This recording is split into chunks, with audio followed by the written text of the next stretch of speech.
សួស្តីបងប្អូននៅក្នុងសង្គម Facebook ទាំងអស់នេះខ្ញុំយុវតីសង្គ្រោះជាតិក៏សូមជូនពរបងស្រីធីសុវណ្ណថាដែលធ្វើដំណើរទៅសិក្សានៅឯបរទេសរយៈពេលខ្លីខ្ញុំសូមជូនពរបងស្រីឲ្យទទួលបានភាពជោគជ័យក្នុងវគ្គសិក្សានេះផងដែរហើយថ្ងៃនេះក្រុមមូលនិធិ I Love Cambodia Hot News ក៏បានធ្វើដំណើរចុះទៅចែកអំណោយនៅខេត្តកំពង់ចាមហើយស្អែកពួកគាត់បន្តដំណើរទៅខេត្តកំពង់ធំហើយខ្ញុំមានការសោកស្ដាយមែនទែនដោយសារតែខ្ញុំអត់បានចូលរួមជាមួយនឹងពួកគាត់ដោយសារតែខ្ញុំមានបញ្ហាសុខភាពហើយខ្ញុំក៏សូមជូនពរក្រុមការងារឲ្យទទួលបានភាពជោគជ័យទាំងអស់គ្នាផងដែរហើយខ្ញុំជឿរយៈពេលមួយសប្តាហ៍នេះខ្ញុំសូមអរគុណខ្លាំងណាស់ចំពោះអ្នកម្ដាយរបស់ខ្ញុំដែលគាត់បានមើលថែទាំនាងខ្ញុំយ៉ាងយកចិត្តទុកដាក់បំផុតខ្ញុំក៏សូមជូនពរអ្នកម្ដាយឲ្យមានសុខភាពល្អហើយវីដេអូឃ្លីបមួយនេះផងដែរខ្ញុំសូមលើកយកកំណាព្យដែលជាការនិពន្ធដោយសមវិជ្ជាលើកយកមកបកស្រាយដែលមានចំណងជើងថាម៉ែហើយខ្ញុំក៏សូមផ្ញើកំណាព្យមួយនេះជូនទៅដល់អ្នកម្ដាយគ្រប់រូបហើយក៏សូមផ្ញើជូនទៅកូនៗគ្រប់រូបផងដែរម៉ែពូធំខំធ្វើការម៉ែខ្ញុំអស្ចារ្យធ្វើការធ្ងន់ម៉ែទួងកូនរើចិត្តអត់ធន់ម៉ែភ្នែកស្រទន់អង្អែលតីម៉ែពេញដោយចិត្តធម៌មេត្តាម៉ែកម្មរណាបុត្រថ្លាថ្លៃម៉ែថែទុំកូនរៀងរាល់ថ្ងៃម៉ែថែពីផ្ទៃរហូតធំម៉ែឈឺពោះខ្លាំងពេលកូនកើតម៉ែចិត្តអប្រើតលឺកូនយំ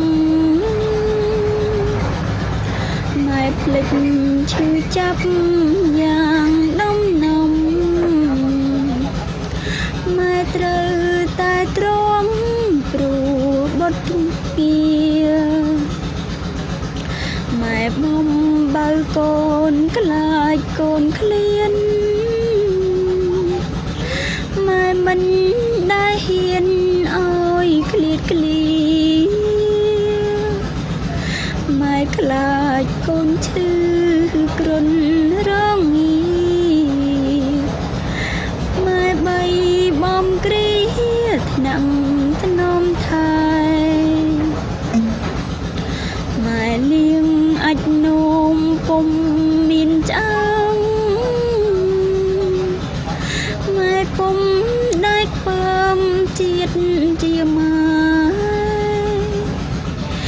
ម៉ែពុំដែលនឹកខឹងត្អូញត្អែ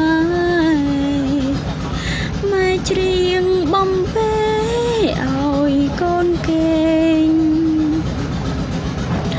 ម៉ែផ្ទួតទឹកកូនសំអាតកាយម៉ែមិននឿយណាយចិត្តរឯងម៉ែបាញ់ចុកបាយកូនតូចក្មេងម៉ែតែងប្រឡែងប្រឡំកូនម៉ែដឹកដៃកូនទៅសាលា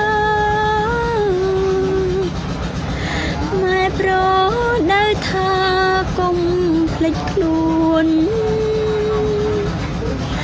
ម៉ែអប់រំកូនឲ្យសមសួនម៉ែស្នេហ៍កូនស្ងួនឥតព្រំដែនម៉ែដាំបាយស្លគត់គង់បុតម៉ែចិត្តបរិសុទ្ធផុតភពផែនម៉ែគិតគូកូនល្អមែនទែនម៉ែមិនច្រណែននឹងកូនឡើយម៉ែរៀបចំកូនឲ្យមានគូ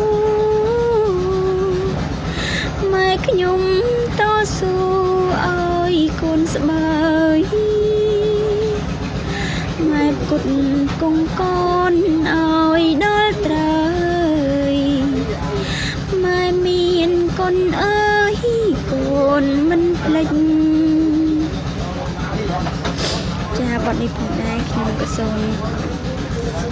ជូនជាពិសេសជូន